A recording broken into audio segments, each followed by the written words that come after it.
Olá pessoal, tudo bom com vocês? Sejam bem-vindos ao meu canal. Eu vou falar hoje para vocês sobre Grande Sertão Veredas. Na verdade, eu não vou falar sobre a obra em si, eu vou trazer uma reflexão aqui que eu fiquei pensando sobre a noção da vida, de perigo, o momento atual em que vivemos e uma leitura dessa obra à luz de tudo que está acontecendo hoje, principalmente com o coronavírus. Na obra, o Riobaldo, personagem da obra, viver é muito perigoso. Por quê? Porque não se sabe. Aprender a viver é o viver em si. Vários trechos na obra que podem aguçar a nossa percepção sobre um pouco melhor sobre a vida e até trazer um pouco de inspiração e reflexão para a gente analisar e perceber o que estamos vivendo hoje. A própria noção de perigo, viver é muito perigoso, olha o que estamos vivendo hoje a respeito do coronavírus, né? A respeito de algumas pessoas perderem os seus empregos, a respeito da imprevisibilidade, da questão do acaso, da questão de as coisas não estarem o tempo inteiro no controle do ser humano e delas mesmas, a própria noção de autoconhecimento, a relação da gente com o mundo e da gente com a gente mesmo.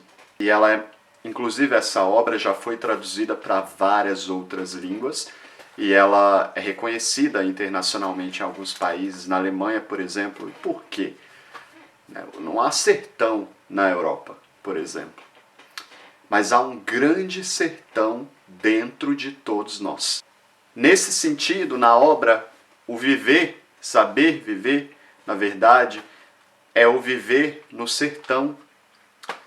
É a compreensão da vida nas circunstâncias que ocorrem ali, naquele ambiente, que assim como na vida, é um ambiente seco, difícil, duro e que machuca as pessoas e o ser humano. Há um filósofo chamado Benedito Nunes, disse muito sabiamente, e eu levo isso comigo mesmo, na minha própria experiência como nômade, vivendo há 5 anos pelo mundo. O homem, por ser viajante, é também a viagem. Eu disse para vocês em um dos meus vídeos sobre a razão de eu viver como nômade hoje, as razões, na verdade. E viver como nômade me faz perceber a vida de uma maneira que no meu cotidiano, em relação a alguns anos atrás, em que eu estava preso a mecanismos sociais, ao próprio sistema em si, eu não percebia a realidade como ela realmente é. Nós vivemos como zumbis, colocamos todas as nossas máscaras sociais, encenamos os nossos papéis todos os dias na sociedade. Mas o momento que a gente tira a nossa máscara e a gente se desarma da sociedade em si, a gente pode conseguir ver um pouco além, o que talvez esteja muito óbvio aos nossos olhos. Nesse sentido, gente, viajar me fez perceber a vida de uma maneira completamente diferente. Principalmente nesse estágio em que eu mesmo me coloquei para me desarmar, foi todo um trabalho interno comigo mesmo, fora de muitos mecanismos e grupos sociais, para olhar para dentro de mim mesmo e principalmente para me desarmar dessa bolha que todos nós vivemos. É impossível fugir disso, eu quero inclusive estar dentro disso, não é possível sair da sociedade em si, mas a gente pode pensar em estratégias para que a nossa realidade, para que a própria sociedade não nos segue e que a gente compreenda a vida de uma outra maneira. E a gente precisa dessa compreensão para lidar melhor com a natureza, com o outro e com nós mesmos. O coronavírus, essa situação que está acontecendo, é inclusive uma maneira de dar uma sacudida em todo mundo para que as pessoas acordem e que haja um despertar da humanidade a respeito da nossa relação com o meio ambiente e com nós mesmos.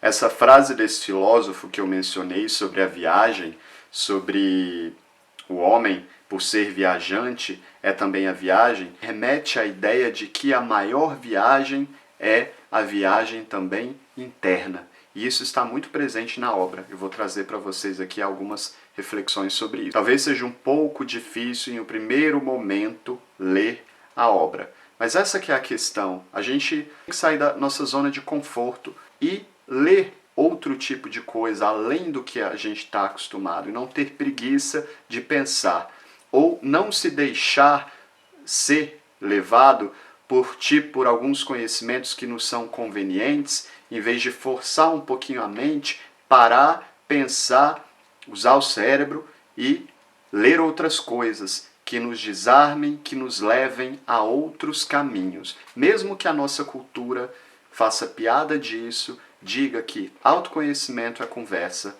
de boteco, ou que é uma conversa irrelevante, né? A gente não tem controle de tudo.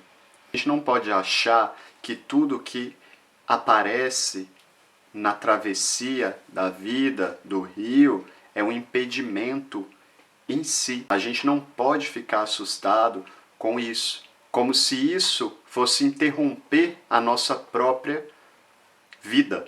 Inclusive porque, isso também é trazido na própria obra, todos morreremos. Há na obra uma relação entre vida e morte, o início e o fim, a entrada e a saída, o início da travessia e o fim da travessia. A gente não deve pensar a vida somente nessa polarização, como tem ocorrido comumente no Brasil em relação a partidos políticos. Há uma visão muito maior da vida sobre isso. Entre algo e a sua oposição, há um universo de outras coisas que talvez as pessoas não vejam. Na verdade, a vida se revela para a gente mesmo no meio da travessia, no meio do que a gente vive, no processo em si. Mas ninguém quer passar pelo processo, muito menos ver o processo, porque o processo é extremamente doloroso e perigoso, mais uma vez. As pessoas querem se conformar em extremos e esquecer das outras partes. Por exemplo, a gente quer olhar para a felicidade, para a alegria, para o momento de alcançar alguma coisa, mas a gente não quer olhar para todo o percurso que a gente tem que passar para chegar ali. A gente não quer ver a vida que a gente tem cotidiana. A gente só pensa na viagem. A gente não quer olhar para o agora, a gente só quer olhar para o futuro, para o amanhã. E esquece de viver, esquece de pensar o que tem aqui hoje, nesse momento. Esquecemos de valorizar o que temos à nossa volta, as conquistas que temos nesse momento, as coisas que conquistamos nesse momento atual do agora, e só olhamos para aquilo que a gente não conseguiu ou só para os problemas. Uma coisa muito interessante que eu percebi depois que eu comecei a viver como nômade foi a questão da aleatoriedade, do acaso, de a verdade estar no acaso, no que a gente está vivendo ali no agora, no atual momento. Isso, inclusive, é um conceito em ciência trazido para a reflexão dos cientistas, serendipidade. Eu tenho um vídeo aqui no canal, inclusive, sobre isso, sobre descobertas científicas afortunadas que ocorreram sem que elas fossem esperadas e fizeram trouxeram uma grande contribuição para a sociedade. A gente também não tem no perigo, no medo, só um lado negativo. E se a gente pensa no que ocorre hoje com a humanidade, no que está acontecendo hoje em relação ao coronavírus, por exemplo, se a gente olha somente para o lado negativo disso tudo, a gente se limita a possíveis soluções e ao que é possível retirar disso para que a gente melhore, para que a gente evolua. Ou seja, esse momento do perigo, da crise, pode ser um momento de algo positivo também. Mas a gente precisa estar preparado para que a gente perceba isso como algo positivo. É a mesma questão da serendipidade, que eu falo em outro vídeo aqui no canal, inclusive. Se o cientista não estiver preparado para a grande descoberta, ele não conseguirá vê-la. E por essa razão, ela não vai ser percebida não haverá descoberta nenhuma. Se a gente não estiver preparado para um momento de revelação de algo que está além da nossa percepção, a gente não consegue ver nada. E isso depende de um processo de se desarmar. É preciso um processo para que a gente se desarme do mundo, das instituições sociais, dos grupos sociais, para que a gente se afaste da gente mesmo e ao mesmo tempo se aproxime, para que a gente faça esse movimento constante entre eu e o outro e para que a gente viva em um pouco mais de harmonia. A obra foi escrita no contexto do modernismo e trouxe uma crítica com uma linguagem. A linguagem foi extremamente criticada, né? Uma linguagem que para muitos hoje talvez seja uma linguagem de difícil leitura, mas uma linguagem, um processo de desconstrução, inclusive com as regras da gramática normativa consolidadas como a linguagem formal, mas objetiva, dita por muitos por aí como perfeita. A perfeição não é atingível. Isso também é trazido na obra. A perfeição leva à frustração. Mas com a internet, a gente criou esse mundo fora da nossa cabeça, criou-se uma outra realidade que às vezes as pessoas tentam projetar esse mundo da perfeição ou da própria mentira, inatingível para nós humanos reais. E isso é algo que as pessoas conseguem perceber vivendo a vida, aproximando do cotidiano, da realidade e não se isolando nas próprias teorias e na própria cabeça. Ora, viver é muito perigoso. Nenhum brasileiro esperaria a catástrofe de Brumadinho e também a catástrofe do atual presidente no poder e de todo o perigo em que ele coloca a população. Sim, viver é muito perigoso, especialmente no Brasil, com tanta violência e com tantos problemas sociais e com tanta desinformação. Nesse sentido, a vida fica mais perigosa ainda e mais difícil de ser vivida e de ser compreendida, infelizmente. Muitos nesse momento talvez mudem para outro vídeo ou procurem outro youtuber que fale de alguma coisa menos relevante do que o olhar para dentro de nós mesmos. Talvez você se distraia com alguma coisa e fuja da reflexão que eu estou trazendo aqui para você, tão necessária. Mas mesmo que você faça isso, a quarentena não vai te livrar desse momento de reflexão. A não ser que você vá para a rua. E nesse momento, se você for para a rua, você vai terminar a vida.